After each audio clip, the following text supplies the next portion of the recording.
ಇದರಲ್ಲಿ ನೋಡಿ SSLC result 2025 mobile ಇದ್ದರೆ ಸಾಕು 100% ಫ್ರೀಯಾಗಿ ನೋಡ್ಬೋದು. ಯಾವ ವೆಬ್ಸೈಟಲ್ಲಿ ಬರುತ್ತೆ ನಾನು ನಿಮಗೆ ತಿಳಿಸ್ಕೊಡ್ತೀನಿ ಬನ್ನಿ. ಈ ವಿಡಿಯೋನ ಎಲ್ಲ 10th ವಿದ್ಯಾರ್ಥಿಗಳಿಗೆ ಶೇರ್ ಮಾಡಿ.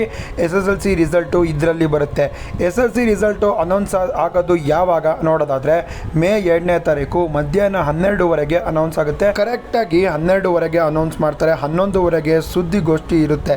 SSLC ರಿಸಲ್ಟು ಆವಾಗ ಅನೌನ್ಸ್ ಆಗುತ್ತೆ. ಈ ವೆಬ್ಸೈಟಲ್ಲಿ ನೀವು ನೋಡ್ಬೋದು. ಮೊಬೈಲ್ನ ಓಪನ್ ಮಾಡಿಕೊಂಡು KARResult.nic.in ವೆಬ್ಸೈಟಲ್ಲಿ ನೋಡ್ಬೋದು. ಸೆಕೆಂಡ್ PUC ರಿಸಲ್ಟ್ ಆವಾಗಲೇ ಅನೌನ್ಸ್ ಆಗಿದೆ. ಅದರ ಕೆಳಗಡೆ SSLC ರಿಸಲ್ಟು ಕೂಡ ಅನೌನ್ಸ್ ಆಗುತ್ತೆ. ಬಂಗಾರಪ್ಪ ಅವರು ಅನೌನ್ಸನ್ನು ಮಾಡ್ತಾರೆ.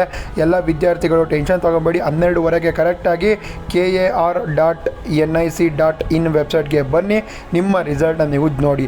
ಜಸ್ಟ್ ಆಲ್ ಟಿಕೆಟ್ ನಂಬರ್ ಹೊಡೆದ್ರೆ ಸಾಕು, ನಿಮ್ಮ ರಿಸಲ್ಟು ಆರಾಮಾಗಿ ಬರುತ್ತೆ.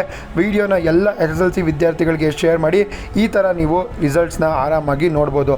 ಇದೇ ಥರ ಹೆಚ್ಚಿನ ಇನ್ಫಾರ್ಮೇಷನ್ಗಾಗಿ ಎಜುಕೇಷನ್, ಸ್ಪೋರ್ಟ್ಸ್, ನ್ಯೂಸ್ ಎಲ್ಲ ರಿಲೇಟೆಡ್ ನಮ್ಮ ಪೇಜಲ್ಲಿ ಬರ್ತಾ ಇರುತ್ತೆ. ಇವಾಗಲೇ ಕನ್ನಡ ಸ್ಪೋರ್ಟ್ಸ್ ಎಕ್ಸ್ಪರ್ಟ್ ಪೇಜ್ನ ಸಬ್ಸ್ಕ್ರೈಬ್ ಮಾಡ್ಕೊಳ್ಳಿ, ಫಾಲೋ ಮಾಡಿ.